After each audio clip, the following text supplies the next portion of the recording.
J'ai enterré mon frère hier. Ce matin, il m'a appelé pour me demander pardon.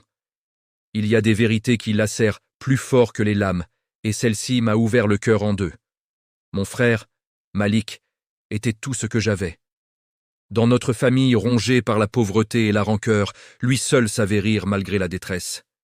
Il était ma seule lumière dans un monde trop sombre, mais un soir, il a disparu dans un silence que je n'ai jamais su comprendre.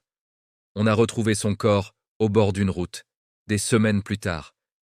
Pas d'explication, pas de témoin, pas de justice, juste un vide immense. Toute ma vie, j'ai cru qu'il m'avait abandonné.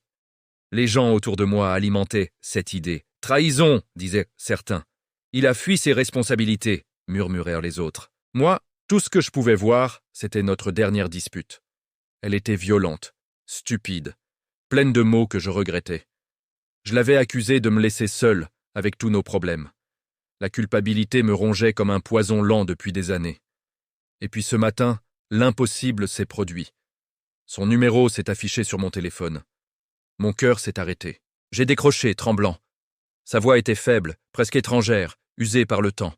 « Je n'ai jamais voulu partir », a-t-il dit. « On m'a forcé à disparaître.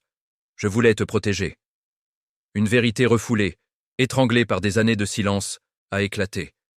Il avait découvert un secret familial terrible, un crime commis par notre propre père, un mensonge enterré qui aurait pu nous détruire tous les deux. Malik avait choisi le sacrifice ultime, disparaître pour que je puisse vivre loin de cette ombre, loin de ce danger. Il avait organisé sa propre mort pour me sauver. Je suis revenu juste pour te dire que je t'aimais et que ce n'était pas ta faute. Puis, la ligne a coupé. Définitivement.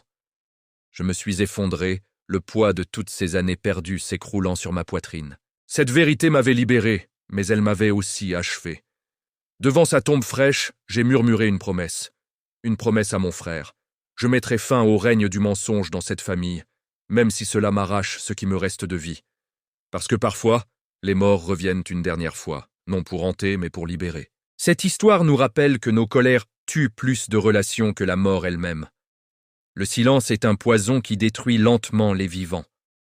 N'attendez pas qu'il soit trop tard pour demander pardon ou pour dire « je t'aime ». Si cette histoire vous a touché, tapez « Amen » dans les commentaires. Partagez-la avec quelqu'un qui a besoin de l'entendre et abonnez-vous pour plus d'histoires qui éclairent les vérités cachées. Merci de m'avoir écouté.